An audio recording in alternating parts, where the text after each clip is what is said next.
What are the risks that public sector agencies are likely to face when stepping up your activity on social media?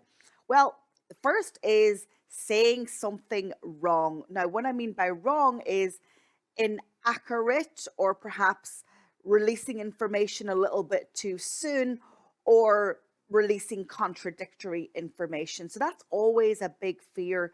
What if we say something wrong on social? Well, if you do, the best approach is to correct the record and apologize.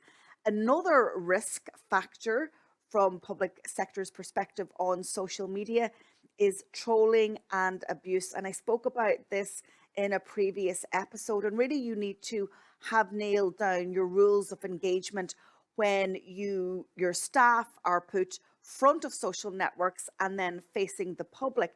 They need to feel confident and safe in the approach and the guidance given to them by their employing organization. Another risk that you might face on social media is the risk of criticism and critique. And guess what? That is inevitable. Let's face it. But you know what?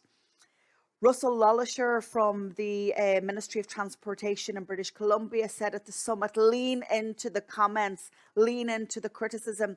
Chris Shung from Mountain View Police in California agreed with Russell on the same panel discussion and said, you know, that criticism, that critique might be well founded, it might be well placed, but you cannot and should not ignore it. You need to really understand where that upset is coming from.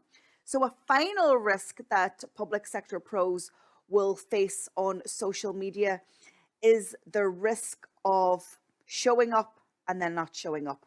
That for me is a big one. The lack of consistency on social media is something that's going to keep you more separated from the public when all the while you're trying to build trust and move the public into a specific action.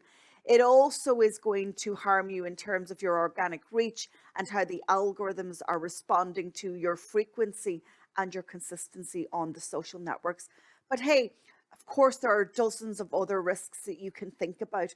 But my point is in this show is that you can always mitigate risk, you can always plan for risk, and you can always overcome the results of that risk when it happens.